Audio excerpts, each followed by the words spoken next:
Um esclave russo de história complicada pode se tornar o estopim da entrada da Europa e da OTAN nessa guerra.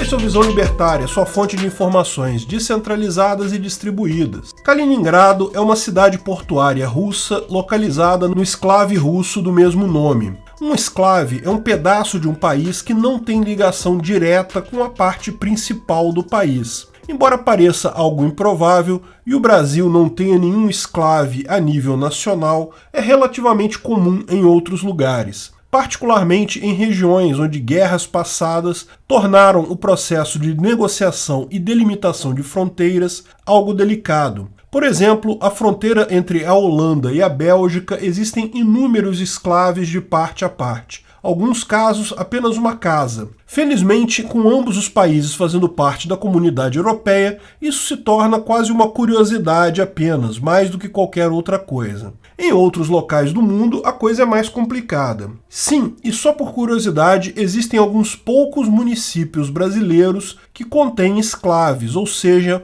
possuem áreas não ligadas à parte principal do município. Mas claro, um enclave de um país é algo bastante sério. Como surgiu esse enclave de Kaliningrado da Rússia? Bem, a Rússia simplesmente ocupou ele e se recusou a sair no final da Segunda Grande Guerra. A região se chamava, antes disso, Königsberg. Sempre foi um porto muito importante na Europa, fez parte da Liga Hanseática, passou a ser capital da Prússia, que mais adiante, unificada com outros estados, se tornaria a Alemanha. De fato, até o ano de 1700, o rei da Prússia era coroado em Königsberg. Só a partir de 1701 que passou a ser coroado em Berlim. O fato é que o que hoje conhecemos como Alemanha é resultado da reunião de uma enorme quantidade de países, reinos, ducados, principados e outros elementos. A Prússia era o maior deles e por onde a coisa se iniciou. Ali sempre se falou alemão, e toda a região era ligada à Alemanha até o final da Primeira Grande Guerra.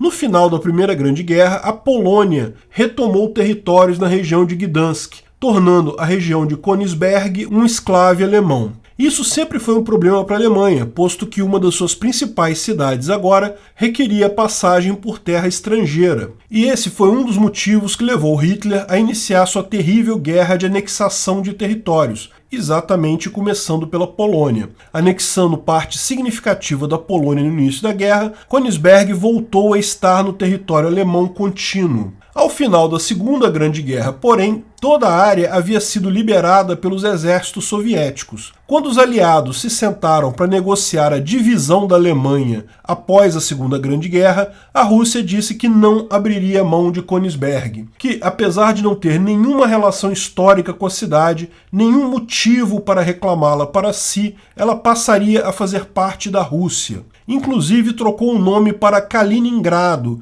em homenagem ao revolucionário comunista Mikhail Kalinin. Veja, as repúblicas bálticas ao lado e a Polônia já faziam parte da esfera de influência soviética, mas a Rússia fez questão que nesse pequeno pedaço isso ficasse dentro da Rússia mesmo. E o motivo é simples, a Rússia sempre teve poucos portos de águas quentes, ou seja, que não congelam no inverno. Königsberg, quer dizer agora Kaliningrado, é um desses casos. Lógico, embora fosse um enclave, nunca houve problema de comunicação com a Rússia. Existem inúmeras linhas férreas abundantes entre a Rússia e Kaliningrado. Com a dissolução da União Soviética, a Rússia manteve acordos com a Lituânia e Belarus que permitiam que ela continuasse usando as ferrovias para transporte de pessoas e cargas entre o enclave e a Rússia. Existe todo um sistema de alfândega simplificado para os trens que vão apenas cruzar a região sem parar em nenhuma estação da Lituânia, como é comum também em outros enclaves. O fato é que Kaliningrado é uma área relativamente pequena, mas de extrema importância para a Rússia. Muitos aparelhos de defesa e grande parte da frota do Báltico estão sediadas ali. Muitos produtos são exportados a partir do seu porto. Mas para tudo isso funcionar, é preciso que a linha de trem passando pela Lituânia esteja funcionando.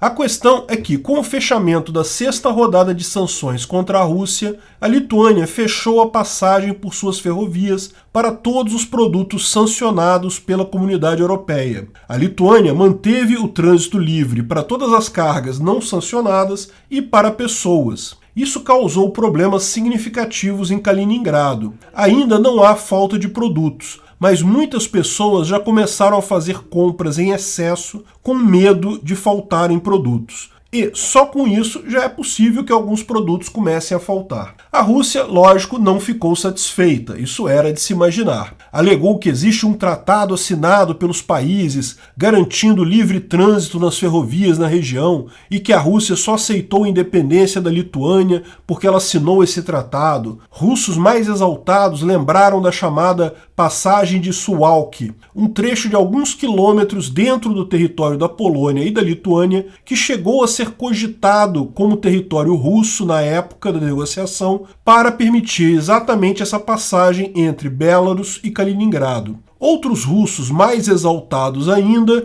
acham que foi provocação, quebra de contrato, é uma declaração de guerra, justifica inclusive o uso de armas nucleares. Porém, a Lituânia apontou que foi a Rússia quem começou a romper contratos primeiro. Chega a ser patético a Rússia falar em obedecer acordos em contratos. Em 2014, ao invadir a Crimeia e a região de Donbás, ela desobedeceu flagrantemente o Memorando de Budapeste, assinado em 1994. Neste memorando, a Ucrânia aceitava devolver todas as armas atômicas que possuía para a Rússia, em troca da Rússia se comprometer a nunca questionar ou invadir as fronteiras da Ucrânia. E agora, em 24 de fevereiro, desobedeceu ao Acordo de Minsk II, que estabeleceu cessar-fogo na Ucrânia em 2015. Ambas as partes, Ucrânia e Rússia, se comprometiam a não atacar militarmente o outro lado até a conclusão da negociação da situação no Donbás e na Crimeia por meios pacíficos. Vir falar agora em tratados rompidos chega a ser uma piada de mau gosto. Mas todos sabem que a Rússia ignora contratos e acordos, vê tudo como uma questão de pura força.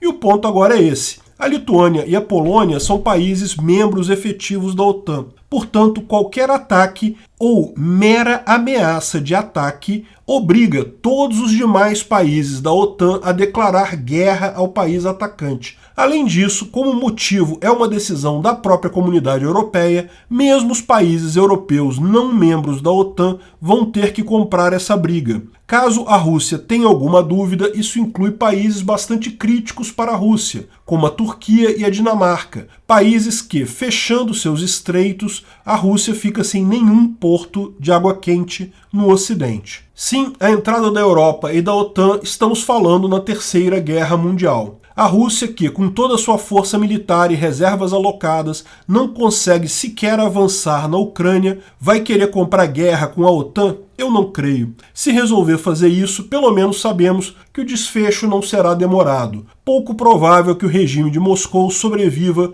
por muitos meses. Mesmo na eventualidade que eu considero pouco provável da China querer entrar nessa briga, ainda assim não são páreo para os americanos. Muito menos para os americanos e a Europa juntos. Mas o mais complicado vem aí. E nós? Como eu já avisei em vários vídeos, as pessoas que acham que não devemos nos envolver nessa guerra, porque é uma guerra longe e não tem nada a ver conosco, estão erradas. Essa absurda invasão da Ucrânia pela Rússia é uma guerra de conquista que atinge absolutamente qualquer pessoa que tenha planos de viver em paz e prosperidade no mundo, pelo simples motivo que, se basta um exército forte para ter acesso a território, então nenhum território, nenhuma propriedade privada estará mais seguro. E vamos todos ter que passar a gastar uma enorme fração de nossas receitas em gastos militares para meramente termos o direito de existir. Essa guerra já é, desde o primeiro dia, uma guerra de todas as pessoas de bem do mundo contra a Rússia. De todas as pessoas que entendem que iniciar agressão contra a pessoa pacífica é errado, contra aqueles que acham que basta achar uma justificativa que se pode usar agressão contra a pessoa pacífica. Mas, a despeito do aviso da obviedade do fato, muita gente continua tratando isso como uma guerra distante, não temos nada a ver com isso. Pois bem, essa guerra tem tudo para aumentar sensivelmente de escopo nas próximas semanas. E se isso acontecer, pode se tornar impossível para qualquer pessoa no resto do mundo se manter neutra.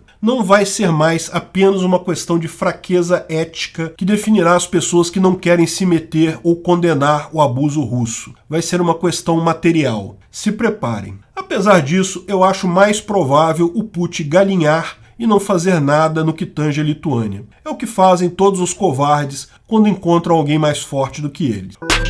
Obrigado pela audiência. Esse vídeo foi um oferecimento de armataweb.com, cloud e serviços de data center. 100% de compromisso com a satisfação e privacidade dos clientes. Aceitamos Bitcoin. Veja o link na descrição do vídeo. Se você gostou desse vídeo, clique no like e compartilhe ele em suas redes sociais. Se inscreva no canal para nos ajudar, clicando no botão vermelho abaixo. Se quiser ser avisado de novos vídeos, clique no sininho ao lado. Se você quiser comprar camisas e outros itens do Visão Libertária, veja nossos itens no site Pimenta no Café, pimentanocafé.com.br/Visão Libertária, tudo junto sem acento, ou clique no link da descrição. Até a próxima!